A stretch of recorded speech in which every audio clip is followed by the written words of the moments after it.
Hey guys, welcome to Exploring Cinema. This is my 4th episode of my somewhat new show, Last Week in Cinema, where I talk about all the bigger news in the world of movies that broke last week. Now, before I start, I do want to say thank you so much for coming and just watching me talk about movies, whether it's in my film reviews or the other content that I've made, like Last Week in Cinema.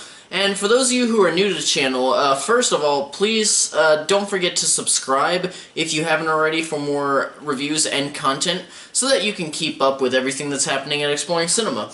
Alright, so as I stated before, this show is all about the news that broke in the previous week, and I do it like this because I always love talking about the breaking news, and my day job always has me on a graveyard shift. So anytime that something new broke, if I wanted to do like a short video on it, it would happen while I was sleeping, and by the time I actually got a video out, something else would have happened, and it really wouldn't matter. Actually, hold on, the camera's a little messed up there. There we go.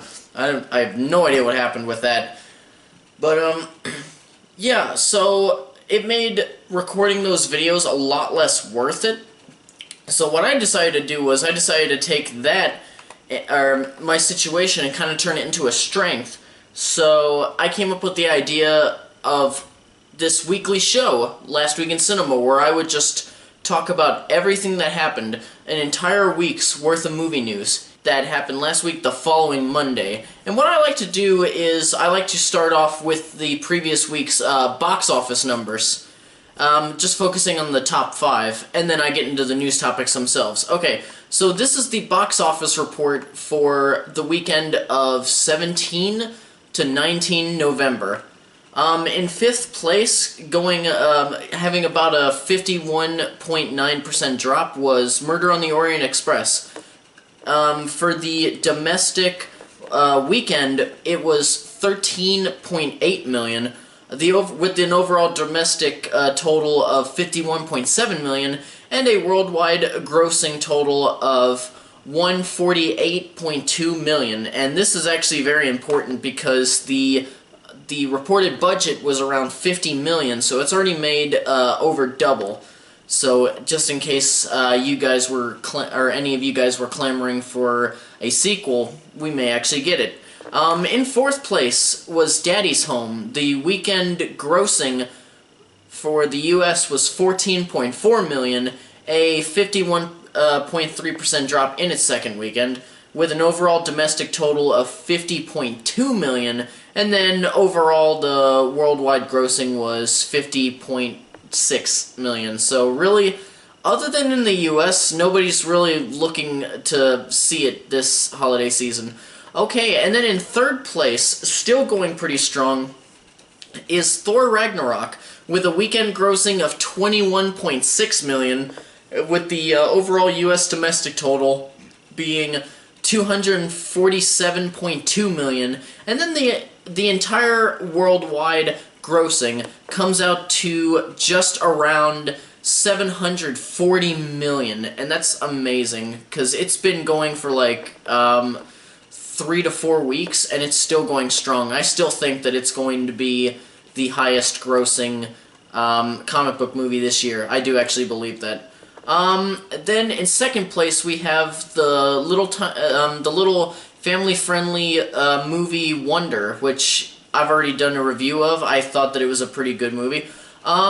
So this is in its 1st week, so the weekend grossing is so far the domestic total from what I've seen, and it was at 27.5 million, so 27.5.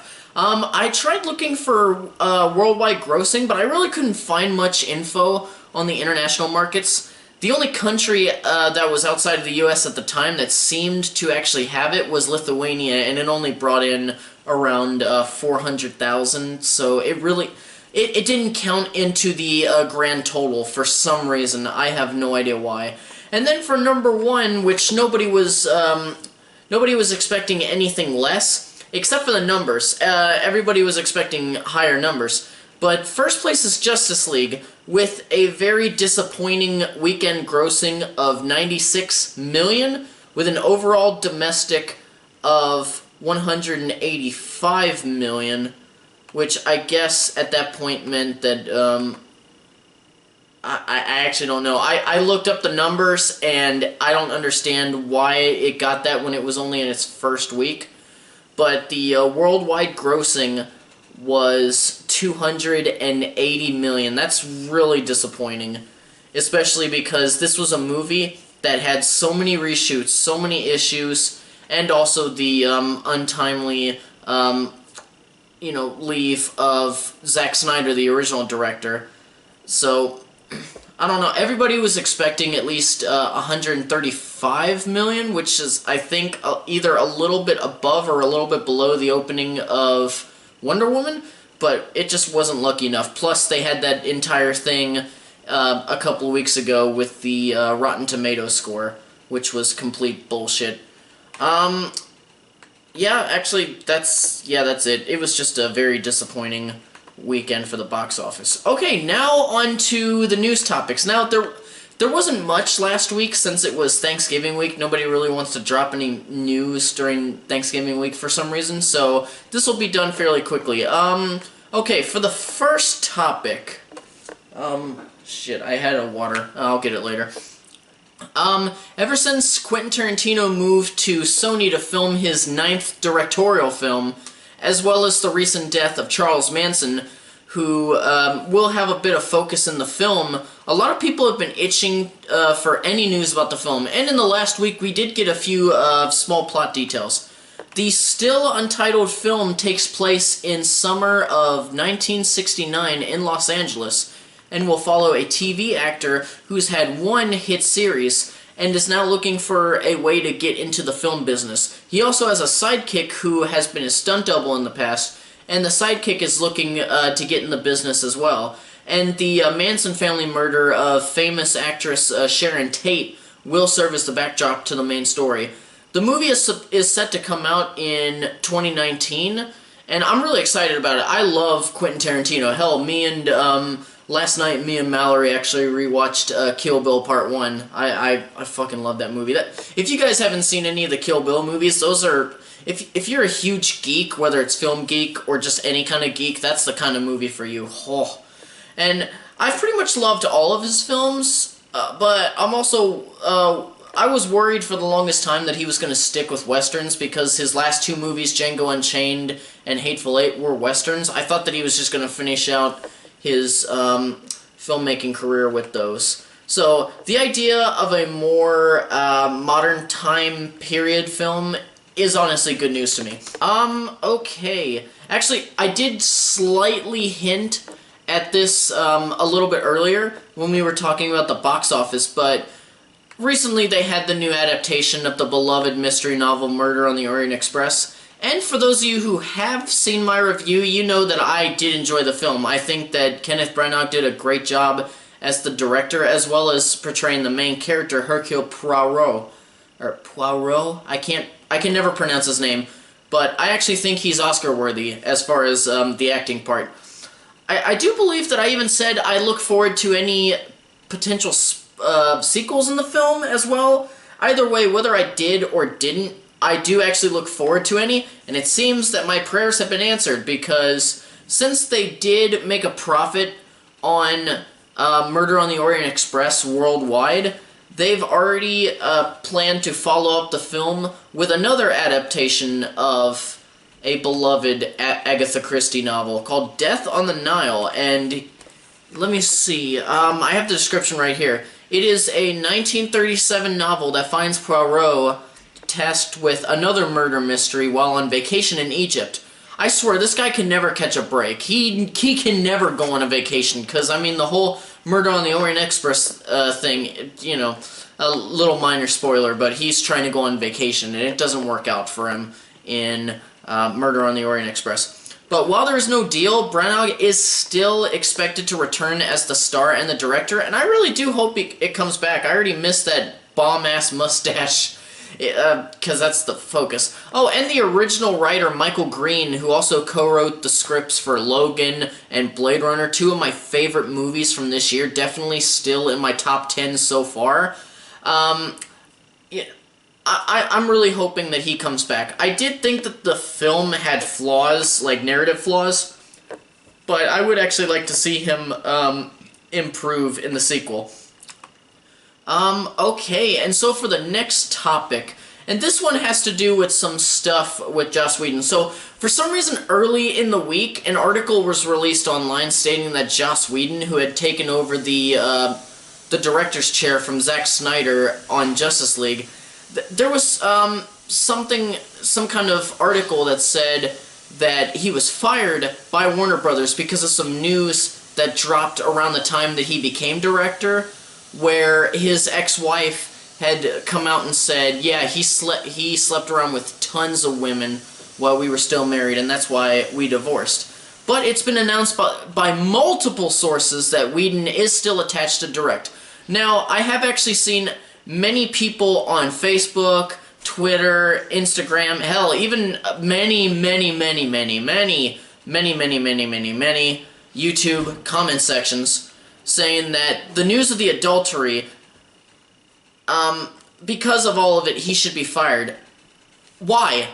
I mean, the news of the adultery shouldn't have been reported in the first place. That should have stayed between him and his ex-wife. Hell, I still think that the timing of the announcement, as well as Whedon getting the director's job, and his wife making that announcement, it's just a little too suspicious for me. And look, if he had abused people on set, like all the shit that's been happening in the past couple of weeks, then I'd say, yeah, he should be booted. But if he didn't influence or coerce anybody, if he didn't use his influence to coerce any of the women on the sets of where he was working into sleeping with him, then honestly, who the hell cares? I mean, I respect him less because I hate adulterers, but I mean, that means I hate him as a person, not a filmmaker. Okay, and actually, in more positive news, we actually got early projections for the domestic opening for Star Wars Episode 8, The Last Jedi this week. Now, the numbers will change a bit in the coming weeks, as they usually do. It could either go higher or lower, but as of now, the projected opening weekend is around $207, the same dollar amount for the opening of the first Avengers film, which is currently the second highest opening of all time, behind The Force Awakens at 248, almost 249. Oh, hold on. Hi, you okay? You can't sleep? You can go sit over there. Hi. Are you sure you're okay? Okay, I'm gonna keep going, okay? Okay. I love you. Yeah, she hasn't been feeling so good the past couple of days. Okay, where was I exactly? Did I already... Yeah, I actually already did that. Okay, now, as a fanatical Star Wars fan, I would love it if the opening passes Force Awakens, but sadly, I have to be a realist. And it would take a lot to actually pass Episode 7. I mean, it doesn't have what The Force Awakens had. It was almost a decade since the film that preceded it, and we never expected to see another film, at least not another live-action film. We were maybe expecting a smaller, shittier animated film like the Clone Wars movie, and plus we had the promise of all of the main classic characters coming back from the original trilogy, as well as the new ones like Rey and Finn, and honestly, I think it would really take a lot of hype behind the movie. A lot of hype. Or maybe something dropping in a trailer, like, say, they showed Luke actually activating his lightsaber. I feel like that would actually help get it closer, but I don't think it would pass it. That's just me, though.